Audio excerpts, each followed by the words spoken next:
الدين الصلاة والسلام على سيد المرسلين محمد وعلى آله وصحبه المجاهدين الطاهرين سبحانك لا علم لنا إلا ما علمتنا إنك أنت العليم الحكيم رب اشرح لي صدري ويسر لي أمري واحلل عقدة من لساني يفقهوا قولي رب زدني علما وارزقني فهما برحمتك يا أرحم الراحمين برضا الله ولشفاعة رسول الله ولكل نيتنا الصالحة الفاتحة أعوذ بالله من الشيطان الرجيم بسم الله الرحمن الرحيم الحمد لله رب العالمين الرحمن الرحيم مالك يوم الدين إياك نعبد وإياك نستعين اهدنا الصراط المستقيم صراط الذين أنعمت عليهم غير المغضوب عليهم ولا الضالين ربي اغفر لي ولوالدي ولجميع المؤمنين آمين. Bapak Ibu dan teman-teman rahimakumullah, alhamdulillah pagi hari ini kita bersyukur atas anugerah Allah yang sangat luar biasa, anugerah bangun pagi dalam keadaan sehat, dan tentu yang paling mahal adalah bangun pagi dalam keadaan iman Islam, dalam keadaan mendapatkan hidayah, inayah serta taufik dari Allah Subhanahu wa taala sehingga kita dimudahkan dalam beribadah, dalam berjumpa dengan takdir-takdir kebaikan untuk kita semuanya. Allahumma amin ya rabbal alamin. Mudah-mudahan istiqomah dan mudah-mudahan tentu fadilah, silaturahmi dan ngaji bersama berlimpah untuk kita semuanya. Amin. Kita lanjutkan ngaji Riyadhus Shalihin. Kita sudah sampai di bab tentang bersungguh-sungguh, tentu bersungguh-sungguh di dalam kita beribadah kepada Allah, mengabdi kepada Allah Subhanahu wa taala. Kita baca hadis yang kelima dalam bab ini. A'udzubillahi minasyaitonirrajim. Bismillahirrahmanirrahim. An Abi Hurairah radhiyallahu an, diriwayatkan dari Abi Hurairah radhiyallahu an. Anna Rasulullah sallallahu alaihi wasallam, sesungguhnya Rasulullah sallallahu alaihi wasallam qala, suatu hari pernah bersabda, badiru, bersegeralah kalian semuanya, bil a'mali sab'an, dengan melakukan amalan-amalan yang baik sebelum datangnya 7 perkara. Kita ini diintip, ya, kita ini diincar dengan 7 perkara yang bisa memutus amal-amal baik kita. Maka hati-hati, jangan menunda-nunda amal baik kita. Jangan sampai kita kedahuluan 7 perkara ini. Apa 7 perkara itu?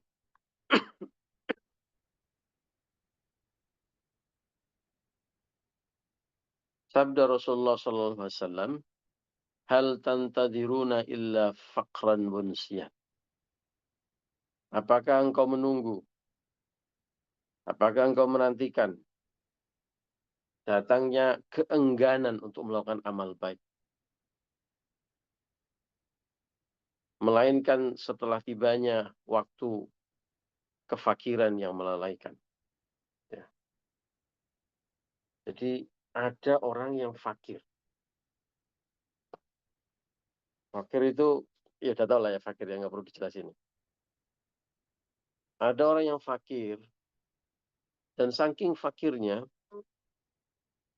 dia sampai lalai untuk mengerjakan kewajiban-kewajibannya sebagai seorang hamba Allah. Yang tak lain dan tak bukan adalah beribadah kepada Allah. Lu ada. Jadi yang lalai itu bukan hanya orang kaya yang bisa lalai, bukan yang lalai. Yang bisa lalai itu bukan hanya orang kaya, kan umum ya, sering kita dengar itu orang kaya karena kesibukannya, bisnisnya banyak, tugasnya banyak, sana kemari, melayani customer-customer besar, sampai lupa waktu sholat. Kan itu cerita-cerita yang umum sering terjadi itu. Meskipun tentu tidak semuanya. Ya, justru kemudian ada tantangannya di situ. Misalnya ada hadis yang menyebutkan dalam tanda kutip ironi-ironi positif di masyarakat. Ya, ada orang kaya tapi dermawan, misalnya gitu ya. Ada orang sibuk tapi juga rajin ibadah kepada Allah. Nah, ada pemuda mana kalau dalam hadis sab'un sab'atun yudhilluhumullah fi dhillah yauma la dhilla illa dhilluh disebutkan. Misalnya ada pemuda yang rajin beribadah kepada Allah. Itu kan ironi-ironi positif ya. Pemuda itu biasanya hura-hura, tapi wasyabun nasya'a fi ibadati rabbih. Ada pemuda tapi juga rajin banget itu ibadahnya. Nah, itu ironi-ironi positif kan. Biasanya ironi-ironi positif juga banyak. Dermawan, kaya tapi dermawan. Kaya tapi juga rajin ibadah. Sibuk tapi juga tetap sibuk juga dalam ibadahnya kepada Allah. Nah, ini ada ironi negatif. Ya, ironi itu umumnya negatif. Ya. Fakir tapi juga lalai dalam ibadah kepada Allah. Ada itu tipe orang yang seperti itu atau ancaman dalam tanda kutip seperti itu. Hati-hati. Fakir itu juga bisa melalaikan. Nah, jangan sampai kita menunda amal baik kita. Ya. Baik itu sedekah, baik itu ngaji, baik itu ibadah. Sholat tentu yang pokok-pokok. Ya, apalagi sholat yang pokok ya. Karena bisa jadi nanti ada masa atau ada waktu atau ada orang yang tantangannya dia fakir, ya, hidup serba terbatas, ya. Fakir itu kan pada prinsipnya in itu tidak seimbang dengan out, ya. Bukan hadir in dan hadir out itu bukan. Kalau zaman sekali itu ada hadir in yang hadir secara langsung dan hadir out yang zoom seperti ini hadir out itu. Bukan. Tapi pemasukan itu sama sekali tidak mencukupi kebutuhan dia. Ya. Pemasukan tidak mencukupi kebutuhan. Itu orang-orang fakir. Ya ada pemasukan, ya, tapi sangat sedikit, nggak tentu, ya sudah sedikit, nggak tentu pula, ya, dan tidak mencukupi kebutuhan minimalnya. Nah, ada orang-orang yang fakir seperti ini, yang logikanya harusnya kan banyak-banyak mendekat kepada Allah, berdoa, ya, memohon. Ini enggak, sudah fakir lalai pula. Alasan logiknya dia, ini sekali lagi logiknya dia. Kalau saya itu fakir, harus kerja ke sana kemari. Wes gak sempat untuk beribadah. Kalau saya fakir, harus kerja keras siang hari. Bagaimana saya puasa? Kalau saya fakir, bagaimana saya bisa bersedekah? Oh, itu 1001 alasan. Ya, 1001. Sehingga kemudian orang itu tidak punya kesempatan lagi atau membuat dirinya merasa tidak punya kesempatan untuk beribadah, untuk beramal soleh. Hati-hati, ya.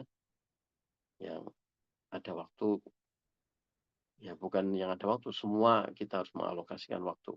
Mumpung kita masih punya waktu. Semua harus mengalokasikan semua sumber daya yang kita miliki termasuk harta untuk beramal soleh kepada Allah, kepada umat manusia. Jangan sampai nanti datang masa kemudian hartanya diambil oleh Allah, sudah hartanya diambil oleh Allah, kemudian masih lalai juga. Na'udzubillah subhanallah. Ya, maka kita bersegera. Yang punya rezeki, ayo bersegera untuk bersedekah. Terus mumpung masih diberi kesehatan, ayo banyak-banyak beribadah dan beramal soleh. Ya, jangan sampai datang waktu ketika sudah fakir, lalai pula. Na'udzubillah subhanallah. Kemudian apalagi yang kita membuat harus bersegera sebelum datang hal yang tujuh ini. Al-ghaniyun mudghiyan. Atau jangan sampai kita menunda-nunda pekerjaan sehingga sampai kemudian datang kekayaan, nah, orang menjadi kaya. Oh, jangan sampai menjadi kaya.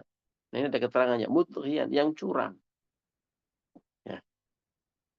Ada nanti logika yang lain. Ini logika tentu yang logika kepleset gitu ya, logika yang salah. Kaya tapi curang. Ada. Nanti alasannya begini. Nah, kalau saya nggak curang, saya nggak bisa kaya, Pak. Ya. Jadi kalau di dunia persilatan ini, waduh, ini yang namanya orang berdagang curang itu kita temui di mana-mana. Alhamdulillah. Ya.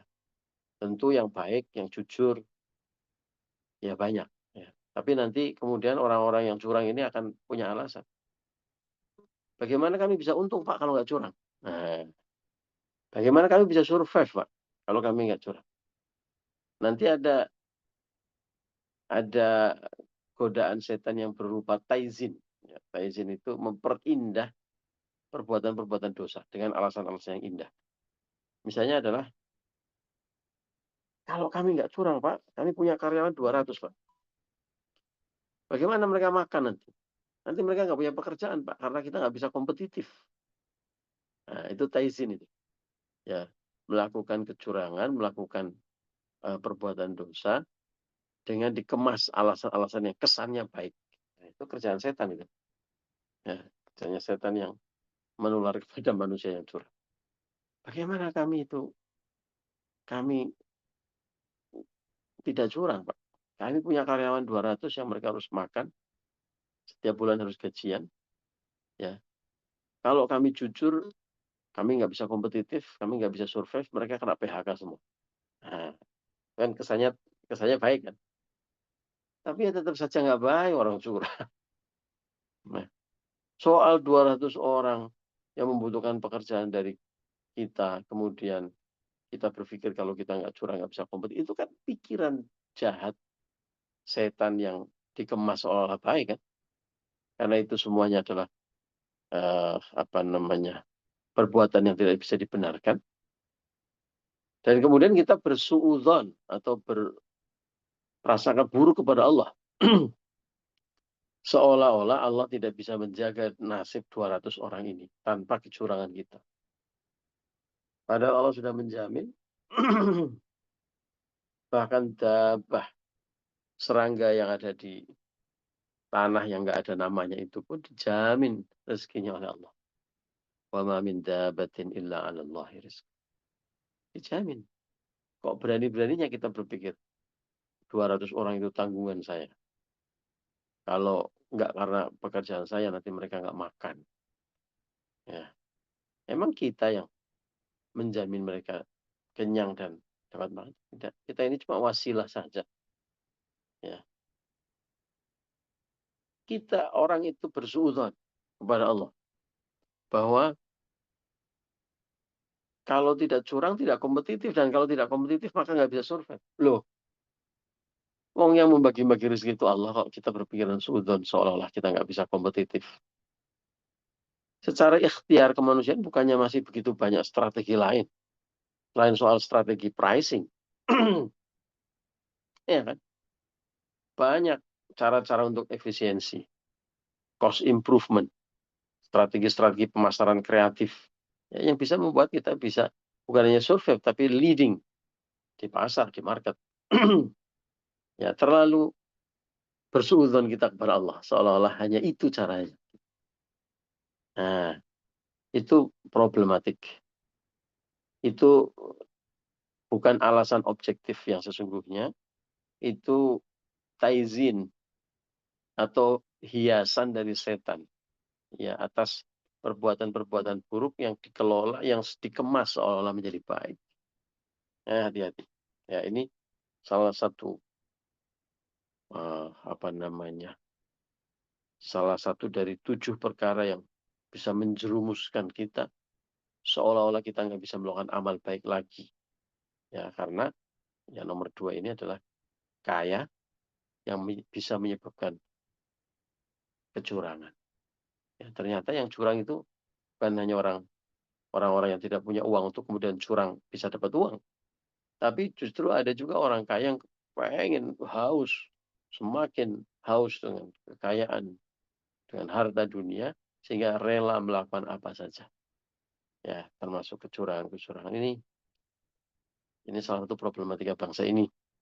Ya, kita doakan semoga para pengambil kebijakan dan juga para pengusaha, entrepreneur, orang-orang kaya di negeri ini tidak terjebak ke dalam logika kalau tidak curang maka nggak bisa kaya. Naudzubillah summa naudzubillah. Masih ada 5 lagi sepertinya tidak memungkinkan untuk kita bahas hari ini kalau sudah jam 6:13 ya. Jadi kita simpan untuk minggu depan 5. Masih ada 5 macam perkara yang bisa melalaikan seseorang untuk bisa berbuat amal baik.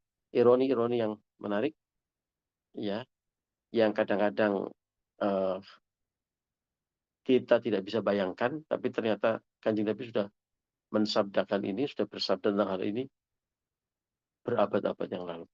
Ya, ini menandakan bahwa bukan hanya Kanjeng Nabi visioner, ya, tetapi bahwa Rasulullah SAW tentu dengan logika eh, ketuhanan, ya, logika ilahiyah bahwa Kanjeng Nabi itu dalam posisi sebagai Rasul, sebagai penyampai pesan-pesan Allah Subhanahu Wa Taala, mengingatkan kepada kita jebakan-jebakan Batman ya dalam hidup kita. Hati-hati nih loh ya. Ada loh ya, bisa jadi orang fakir lalu lalai, ada jadi orang kaya lalu curang. Nah, jangan sampai itu terjadi pada kita. Naudzubillah summa naudzubillah. Demikian Bapak Ibu dan teman-teman yang cerita pagi hari ini. Mohon maaf atas segala kekurangan dan khilafan. Allahumma muwaffiq ila aqwamit thoriq. Assalamualaikum warahmatullahi wabarakatuh. Waalaikumsalam Waalaikumsalam warahmatullahi warahmatullahi wabarakatuh. wabarakatuh. Sebentar kan, sebentar cuman. Ini karena mulainya tadi kesiangan. Monggo kalau ada pertanyaan atau komentar. Tadi mungkin di luar topik pertanyaannya Pak Banser itu belum dijawab ya. Oh iya, perlu itu. Ini sudah nggak direkam kan ya? Oh, masih direkam. Ya, udah nggak live ya, Mbak. Ya, jadi kalau ditanya saya juga nggak tahu. Ya. Dan saya bukan tipe orang yang berambisi